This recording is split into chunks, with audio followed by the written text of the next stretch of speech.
ашып, мендәрен тигезләп, нигезем шул изге нигезне син, шагыйрь, үлгәч тә килезләп. Рассветный, странный час, и души, отрешенные печально, как слезы тихие, переполняют нас. И мама произносит завещание: где б ты ни странствовал, дом предков навещай.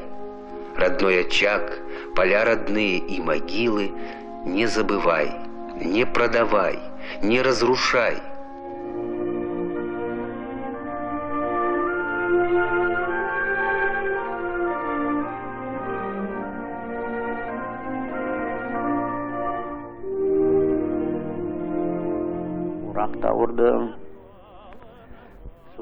До 19 лет я жил в деревне.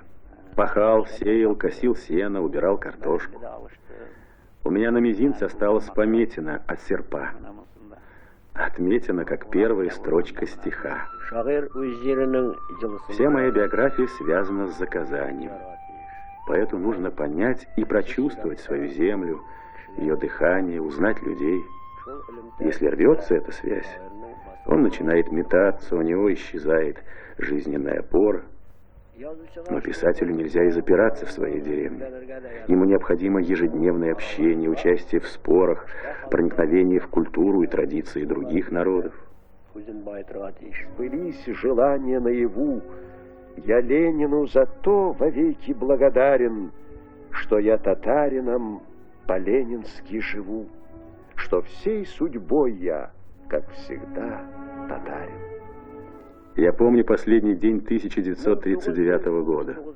Буранный день в татарской слободе. Стою у ворот и встречаю гостей. Первым был Адель Кутуй, затем Муса, Туфан. Много писателей было на моей свадьбе, на той нашей последней встрече. Довоенная свадьба, просторный стол, медовый чак-чак и рядышком соль. Хасан Туфан поднимает тост. Две жизни, один самый нужный мост. Горько, горько, а впереди испытаний сколько. Сладкой покажется черствая корка. Горько, шампанского взрыв.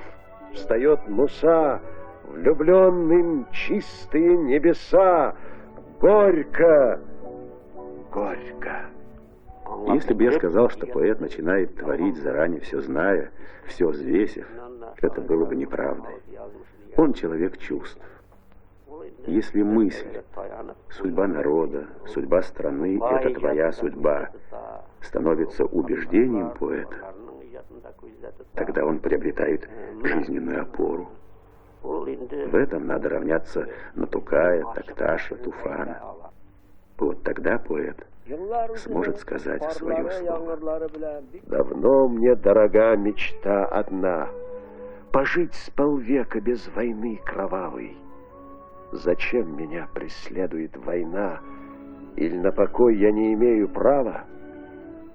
Нет, то земля, тревогою дыша, мне навевает сновидения эти, чтоб не была спокойная душа, когда покоя нет еще на свете.